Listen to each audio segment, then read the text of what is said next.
اب ابلیس جو ہے کان من الجن، تھا جن لیکن رہتا تھا ملائکہ میں۔ اچھا وجہ کیا تھی کہ جب ملائکہ کا جند اترا تھا نا جنوں کو سزا دینے کے لیے تو اس کو وہ ساتھ لے گیا، اور یہ جناب بڑا عابد زاہد بن گیا۔ جب عابد زاہد صالح بن گیا تو فرشتوں کے ساتھ رہنے لگ گیا۔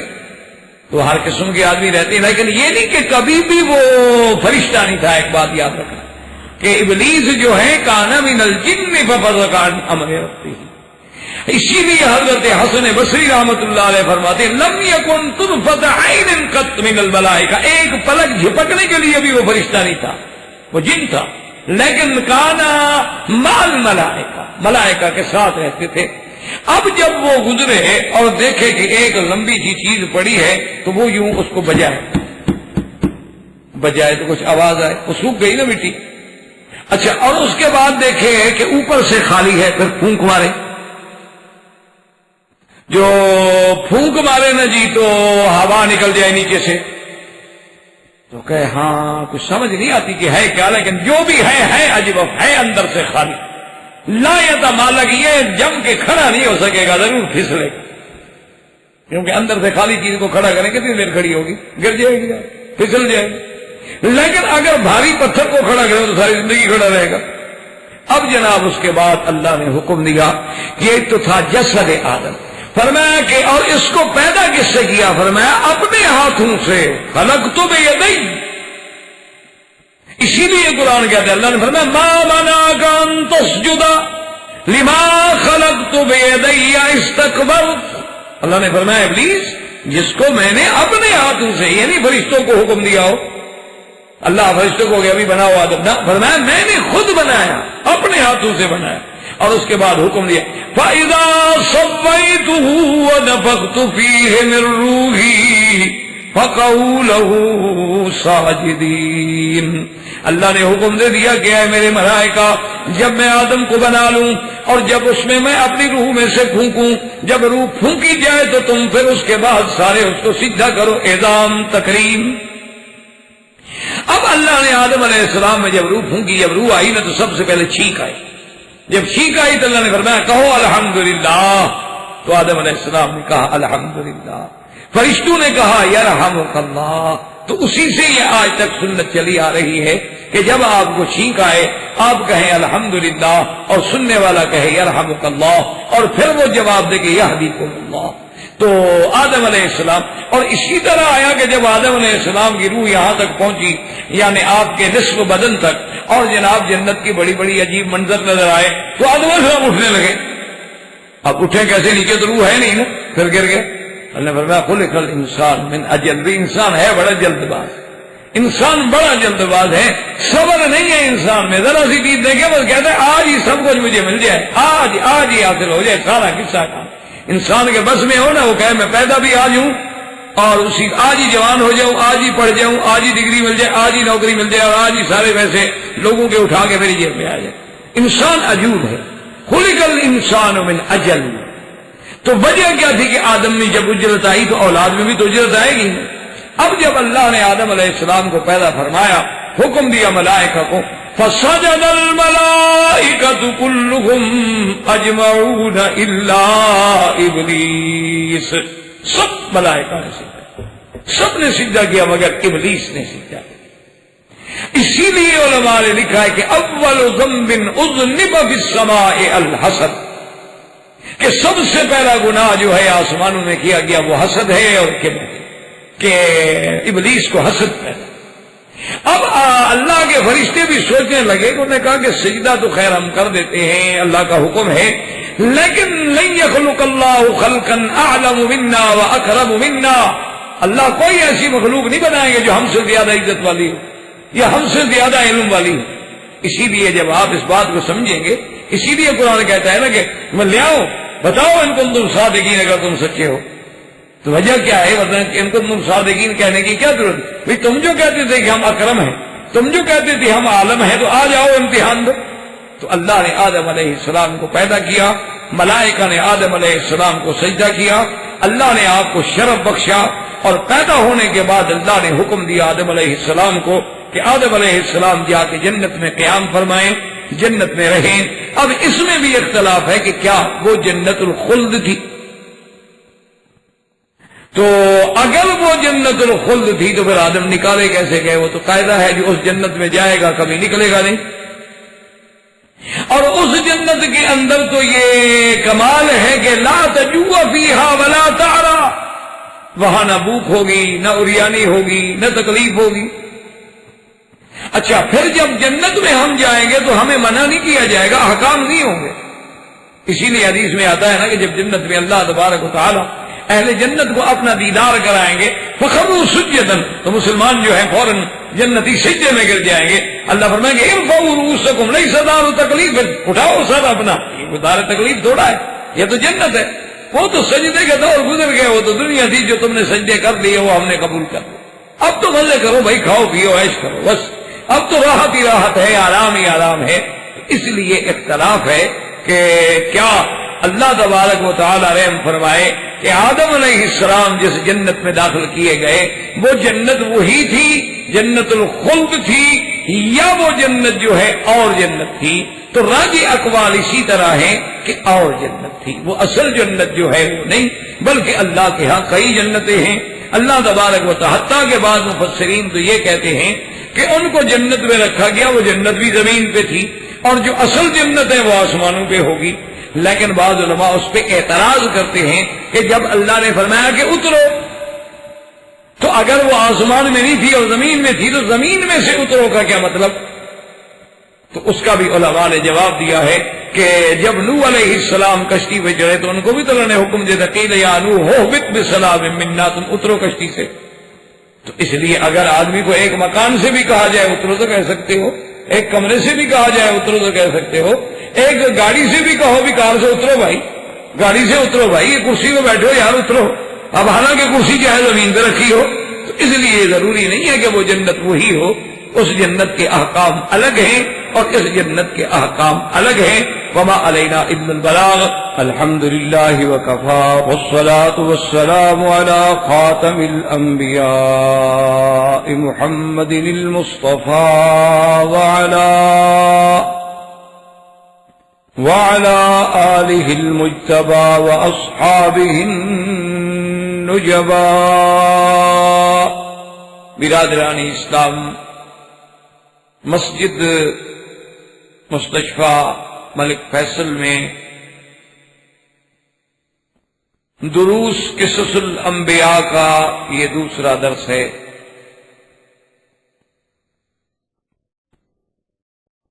اور قصص الانبیاء میں چونکہ سب سے پہلے نبی، سب سے پہلا انسان، سب سے پہلا بشر، سب سے پہلا ملقب بخلیفہ سیدنا آدم علیہ السلام ہے، تو اس لیے ہمارے ان دروس کی ابتدا جو ہے وہ سیرت سیدنا آدم علیہ السلام سے شروع ہوئی، اور آپ سیدنا آدم علیہ السلام کے اس قصے کو پوری توجہ کے ساتھ، غور و فکر کے ساتھ سنیں اور سمجھنے کی کوشش کریں کہ یہ کتنا اہم قصہ ہے کہ جس کو اللہ تبارک و تعالی نے سورۃ بقرہ، سورۃ آل عمران، سورۃ النساء، سورۃ الاعراف، سورۃ الاسراء، سورہ طٰہٰ، سورہ سود، صاد، اتنی قرآن کی سورتوں میں اللہ نے اس قصے کو ذکر کیا، یعنی آپ اس کی اہمیت کا اندازہ لگائیں۔ حالانکہ سنت اللہ ہے کہ اللہ تبارک و تعالی قرآن پاک میں بہت زیادہ کوئی بات ضروری ہو تو اس کو 2 دفعہ ذکر فرماتا، لیکن قصہ آدم علیہ السلام اتنا اہم ہے اور اتنا مہم ہے کہ اللہ تبارک و تعالی نے اپنے قرآن مقدس کی اتنی صورتوں میں اس کو ذکر فرمایا۔ اس کی وجہ یہ ہے کہ جیسے ہمارے ہاں ایک مثال ہے کہ اگر آپ اپنے مکان کی بنیاد میں ہی غلطی کر جائیں تو پھر اوپر تو عمارت لازمی بات ہے کہ غلط ہو. اگر عمارت کی پہلی دیوار کی بنیاد میں غلطی ہے تا سریا میں دیوار ہے کج، پھر اگر دیوار کو سریا تک بھی لے جائیں تو ٹیڑھی ہے. تو اگر ہم تخلیق انسانیت کے واقعے کو ہی نہ سمجھ سکیں، اگر ہمارے ذہنوں میں تخلیق آدم علیہ السلام بھی واضح نہ ہو سکی،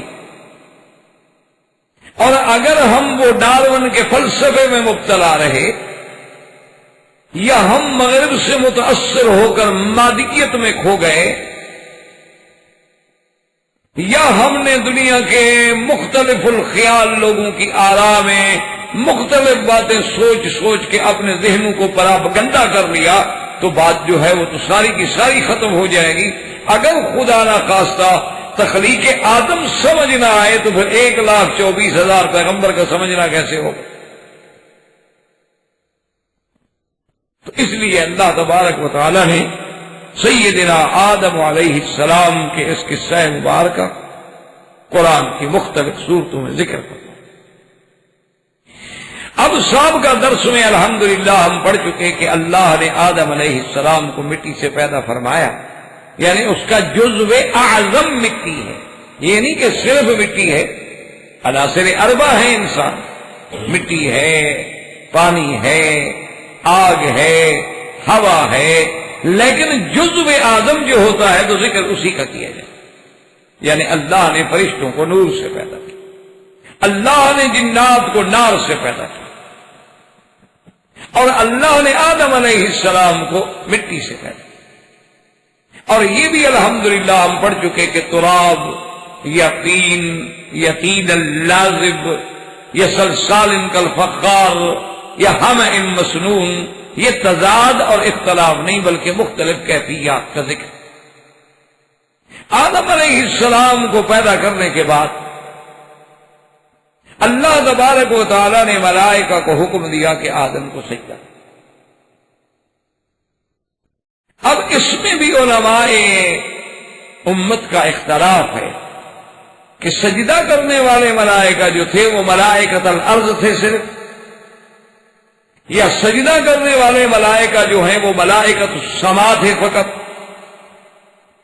یا سجدہ کرنے والے ملائکہ جو ہیں وہ تمام ملائکہ تھے. ملائکہ تو اللہ کے اتنے ہیں جن کا کوئی علم نہیں جانتا.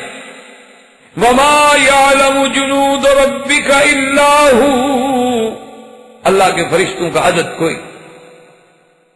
ایک دن حدیث میں آتا ہے کہ حضور نے رفع بصرہ إِلَى السَّمَاءِ، آسمانوں کی طرف آپ نے نظر اٹھائی. آپ نے فرمایا أَتَّتِ السَّمَاءُ وَهُكَّ لَهَا أَنْتَ إِتَّا، آسمان میں چرچراہٹ کی آواز آ رہی ہے، اور آپ نے فرمایا آنی چاہیے. ما من موضع قدر اصبعین فی السماء الا وملک واضع جبهته يسبح ويقدس، او كما قال النبی صلی اللہ علیہ وسلم.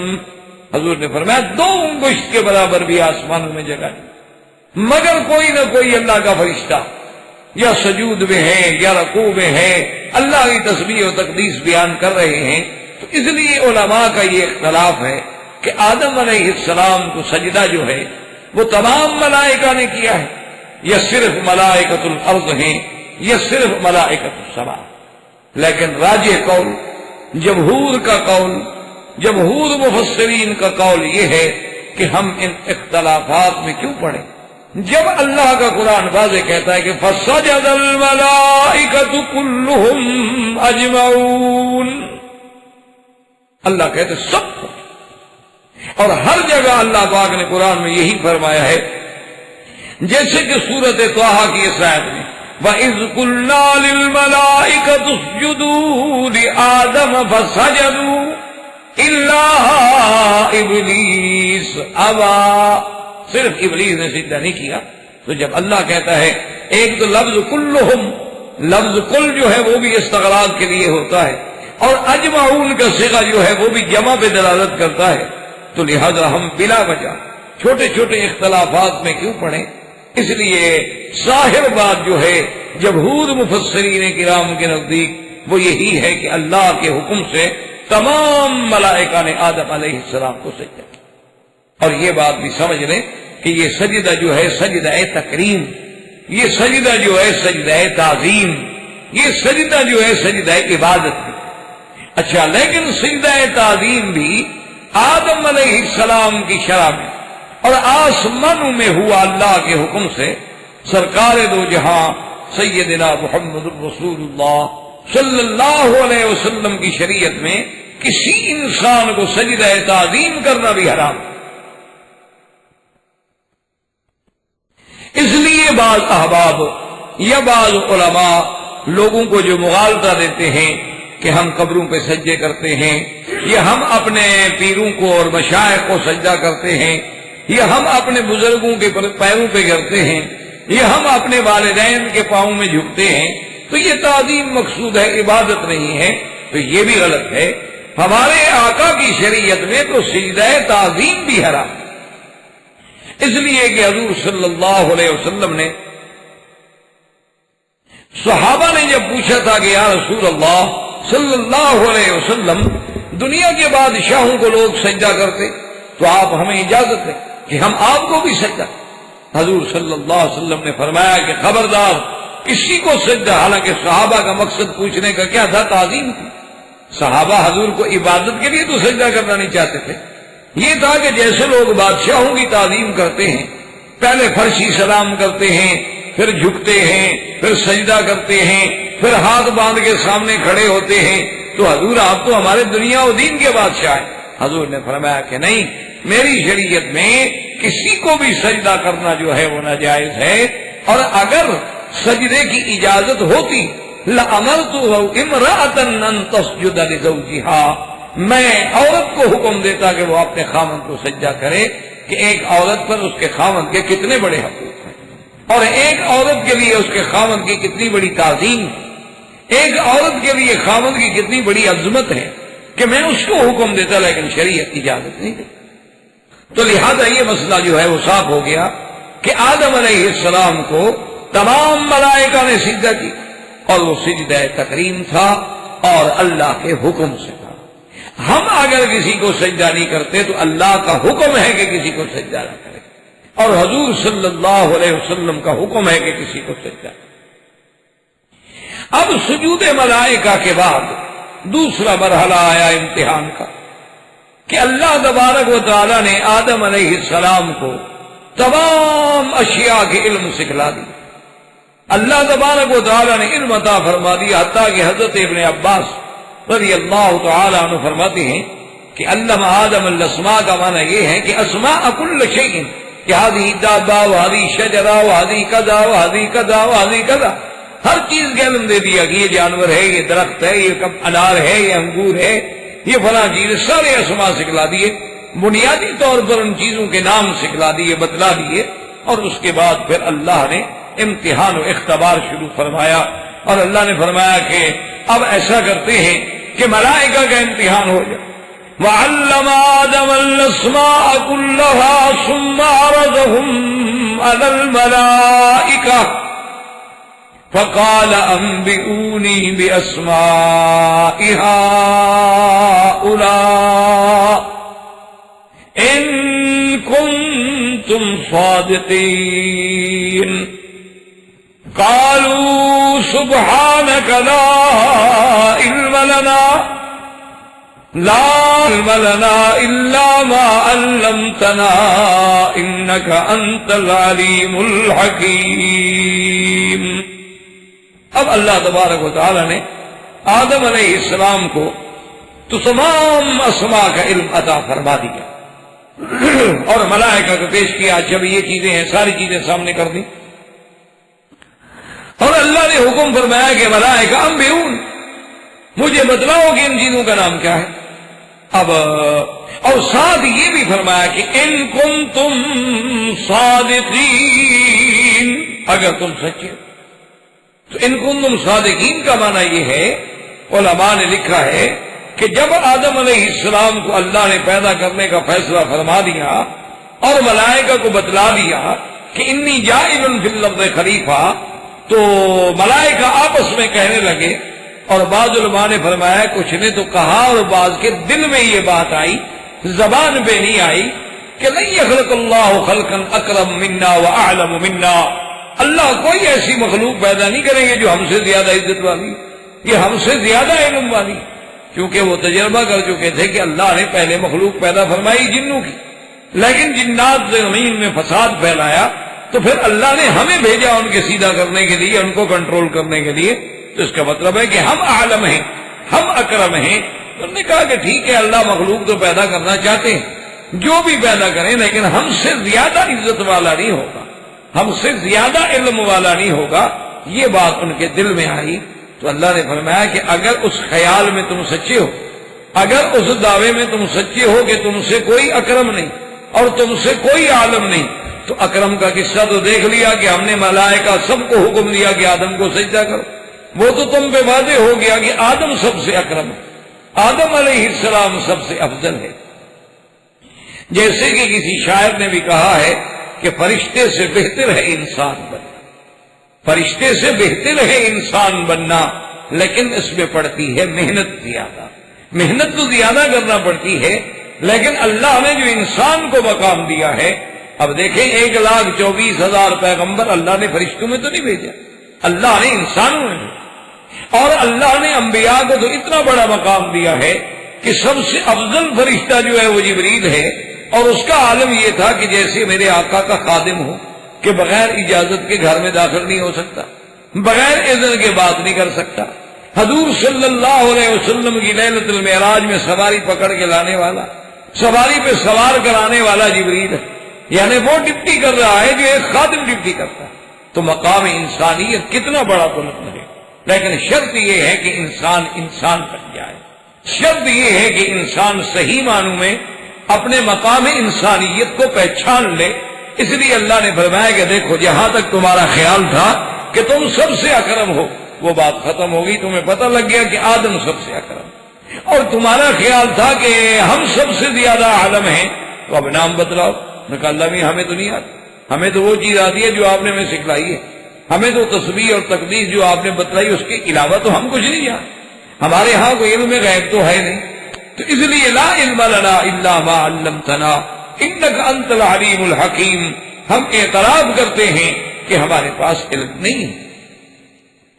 تو اللہ نے فرمایا کہ اب سمجھ آ گئی، اس لیے اللہ پاک فرماتے ہیں ایک دوسری آیت میں وَأَعْلَمُ مَا تُبْدُونَ وَمَا كُنْتُمْ تَكْتُمُونَ، اللہ نے فرمایا کہ آسمانوں اور زمینوں میں جو کچھ ہے میں جانتا ہوں، وَأَعْلَمُ مَا تُبْدُونَ وَمَا كُنْتُمْ تَكْتُمُونَ، اور میں وہ بھی جانتا ہوں جو تم ظاہر کرتے ہو یا دل میں چھپاتے ہو۔ وہ جو تم نے دل میں بات چھپائی تھی نا کہ ہم سے کوئی اکرم نہیں آئے گا، ہم سے کوئی عالم نہیں آئے گا، میں جانتا ہوں۔ تو آج پتہ لگ گیا نا کہ اکرم و عالم جو ہے وہ آدم ہے، وہ تم نہیں۔ تو آدم علیہ السلام جب اس امتحان میں سرخرو ہو گئے، جب اس امتحان میں کامیاب ہو گئے، اسی لیے میں نے عرض بھی کیا تھا کہ اس لیے بڑے بڑے علماء میں اختلاف ہے کہ اللہ نے انسان کو جو اتنی بڑی فضیلت دی ہے کیوں دی۔ تو علماء منطقیین کا، علماء فلاسفہ کا، علماء کلام کا اور علماء اسلام کا اس پہ بڑے بڑے مباحث ہیں، اور اس پہ بڑے بڑے علوم اور کتابیں لکھی ہیں انہوں نے۔ لیکن یاد رکھیں کہ سب سے راجح قول یہ ہے، بعض کہتے ہیں کہ انسان اس لیے افضل ہے کہ اللہ نے اس کو عقل دی، بعض کہتے ہیں کہ انسان اس لیے افضل ہے کہ اللہ نے اس کو نطق دیا، کہ اور کوئی جاندار جو ہے وہ زبان سے اپنی چیز کا، اپنی خواہش کا، اپنی تمنا کا اظہار نہیں کر سکتا، یہ انسان ہے کہ وہ اظہار کرتا ہے باقاعدہ کہ مجھے مسجد میں جانا ہے، مجھے درس میں جانا ہے، مجھے کھانا کھانا ہے، مجھے سفر کرنا ہے، اظہار کی قوت اس لیے افضل ہے۔ لیکن علماء اسلام کہتے ہیں کہ بھی اگر اظہار ہی فضیلت ہے تو پھر ہدہد نے بھی تو اظہار کیا تھا، اگر اظہار ہی فضیلت ہے تو حضرت سلیمان علیہ السلام کے سامنے چیونٹی نے بھی تو بات کی۔ اللہ تبارک و تعالیٰ نے اگر عقل کی بات ہے تو اللہ نے عقل تو ہر جاندار کو دیا ہے۔ یعنی آپ دیکھیں ایک مرغی ہے، اس کے چھوٹے چھوٹے سے بچے ہوتے ہیں، جیسے کپاس کے چھوٹے سے گولے، چھوٹے سے بالکل 1 دن کے یا 2 دن کے، لیکن وہ بلی کو بھاگتا دیکھیں تو ماں کے پروں کے نیچے چھپتے ہیں. تو آخر یہ عقل اس کو کس نے دیا؟ اگر اس کو یہ عقل نہ ہو تو وہ کسی اور جگہ جائیں. تو عقل تو اللہ نے مرغی کے ان چوزوں کو بھی دیا. اللہ تبارک و تعالیٰ نے. اب آپ دیکھیں مثال کے طور پر گائے بندی ہوں، بکریاں بندی ہوں، ان سب کی پھل ہوں، اولادیں ہوں، بچے ہوں، بچڑے ہوں، تو جب ان کو چھوڑیں گے تو ہر بچہ اپنی ماں کا جا کے دودھ پیتا، وہ کسی دوسرے کو جا کے نہیں چھیڑتا. اگر غلطی سے کوئی دوسرا چلا جائے تو اس کو وہ گائے بھی دودھ نہیں پلاتی کہ یہ میرا بچہ نہیں. تو یہ کس کو اتنا عقل تو آخر اللہ تبارک و تعالیٰ نے سب کو دیا. اب آپ دیکھ لیں بلی ہے، آپ دیکھ لیں کتا ہے، اتنا عقل تو ان کو بھی دیا گیا ہے کہ آپ ان کو کرتون میں بند کر کے دوسرے محلے میں چھوڑ آئیں، آپ کے گھر پہنچ جائے گی واپس. تو آخر راستہ ڈھونڈنا، ایک محلے سے دوسرے محلے میں پھر واپس آ جانا. حتیٰ کہ کتاب الحیوانات کے جو علماء ہیں وہ لکھتے ہیں کہ کتا کتنا خسیس جانور ہے، لیکن اگر بابلہ بھی ہو جائے، پاگل بھی ہو جائے، یعنی وہ مرد ہو جائے، دماغ اس کا چل جائے، پھر بھی اپنے مالک کو کبھی نہیں کاٹتا، اپنے مالک پہ حملہ نہیں کرتا، پاگل ہونے کے باوجود بھی. تو اتنی عقل تو اس کو بھی. اسی طرح آپ دیکھ لیں گھوڑا ہے، اللہ نے اس کو بھی عقل دی ہے کہ آپ جنگلوں میں ہیں، آپ صحراؤں میں ہیں، آپ راستہ بھول گئے ہیں، آپ لگام ڈھیلی کر کے چھوڑ دیں اللہ پہ، اور اس کے بعد گھوڑا خود بخود ڈھونڈتے ڈھونڈتے آپ کو کسی رستے پہ پہنچا دے. اگر مالک گر جائے تو ساتھ کھڑا رہے گا، یا اس کی مدد کے لیے جو امکانی کام ہو سکتا ہے وہ سر انجام دے گا. تو عقل تو اللہ نے حیوانوں کو بھی دیا ہے. اللہ نے ہر کسی کو تھوڑا دیا، کسی کو زیادہ دیا. تو اس لیے علماء فرماتے ہیں کہ اصل فضیلت جو ہے وہ قرآن سے ثابت ہے کہ وَعَلَّمَ آدَمَ الْأَسْمَاءَ كُلَّهَا، اللہ نے آدم کو علم دیا. اور جب علم کا مقابلہ ہوا، فرشتوں سے پوچھا کہ ہم کو یوں نہیں بتلاؤ. اب انہوں نے کہا کہ نہیں جناب، ہم تو کچھ سبحانک لا علم لنا. تو انہوں نے نفی کی کہ ہمیں علم نہیں ہے. الا ما علمتنا انك انت العليم الحكيم. قال يا آدم انبئهم باسمائهم فلما انبأهم باسمائهم قال الم اقل لكم اني اعلم غيب السماوات والارض واعلم ما تبدون وما كنتم تكتمون. تو اس لیے علماء اسلام کا یہ فیصلہ ہے کہ اللہ نے انسان کو جو فضیلت دی ہے وہ فضیلت علم کی وجہ سے، وہ فضیلت تعلیم کی وجہ سے، وہ فضیلت تعلم کی وجہ سے. یہ شرف اللہ نے صرف انسان کو بخشا ہے کہ انسان خود بھی علم حاصل کرتا ہے، اور انسان اللہ تبارک و تعالیٰ نے اس کو آگے بھی توفیق دی ہے کہ پھر وہ دوسروں کو بھی تعلیم دیتا ہے، اپنے علم کو منتقل بھی کرتا ہے، اور یہ علم کا سلسلہ جو ہے پھر پھیلتا چلا جاتا ہے پوری دنیا میں. اس لیے جو شرف ملا ہے آدم کو، جو شرف ملا انسان کو، وہ علم کی وجہ سے. اب اس شرف کے بعد اللہ تبارک و تعالیٰ نے حکم فرمایا آدم علیہ السلام کو، جیسا کہ ہم پہلے بھی پڑھ چکے ہیں، اور اس آیت مبارکہ میں جو سورت طٰہٰ میں آیات ہیں، اللہ نے فرمایا وَيَا آدَمُ اسْكُنْ أَنْتَ وَزَوْجُكَ الْجَنَّةَ، تم اور تمہاری بیوی.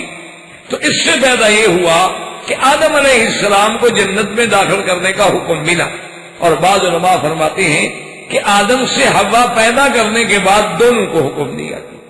اور اکثر علماء کا راجح قول یہ ہے کہ اللہ نے آدم کو جنت میں رکھا تھا، تو اللہ نے پھر بی بی حوا کو جو پیدا کیا ہے تو وہ آدم علیہ السلام کی ذل ایسر سے پیدا کی. یعنی آدم علیہ السلام سوئے ہوئے تھے، اور جب اٹھے ہیں تو ساتھ ایک عورت بیٹھی. آپ نے پوچھا کہ کون؟ دوسرے نے کہا کہ حوا ہو. کیوں ہو تمہیں؟ انہوں نے کہا اللہ نے مجھے اس لیے پیدا کیا ہے کہ تاکہ تم سکون پاؤ.